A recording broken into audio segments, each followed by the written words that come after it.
Standing இன்ஸ்ட்ரக்ஷன்னா என்ன? வேறு ஒன்றும் இல்லைங்க. நம்முடைய அக்கௌண்ட்டில் இருந்து வேறு அக்கௌண்ட்டுக்கு, ஒரு அக்கௌண்ட்டோ பல அக்கௌண்ட்டுக்கோ நம்முடைய அக்கௌண்ட்லேருந்து மாதம் ஒரு குறிப்பிட்ட தொகையை மாற்றணும் அப்படின்னு சொல்லி ஒரு ரிக்வெஸ்ட்டை நம்ம பேங்க்குக்கு கொடுக்கணும். அந்த ரிக்வெஸ்ட் கொடுக்கறது தான் ஸ்டாண்டிங் இன்ஸ்ட்ரக்ஷன் சொல்கிறது.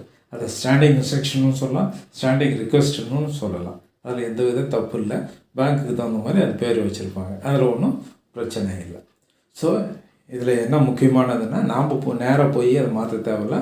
மேனுவலாக உட்காந்து ஒவ்வொரு மாதமும் இவ்வளோ அமௌண்ட்டு இந்த அக்கௌண்ட்டுக்கு மாற்றணும், இவ்வளோ அமௌண்ட்டு இந்த அக்கௌண்ட்டுக்கு மாற்றணும் அப்படின்னு சொல்லிட்டு மாற்றணும்னு அவசியம் இல்லை.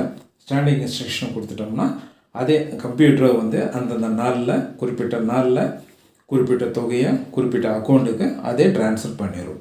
நம்ம யாரையும் அது கேட்கணும்னு அவசியம் இல்லை. நீங்கள் லெட்டர் கொடுக்க வேண்டிய அவசியம் இல்லை. அதுதான் ஸ்டாண்டிங் இன்ஸ்ட்ரக்ஷன். தானா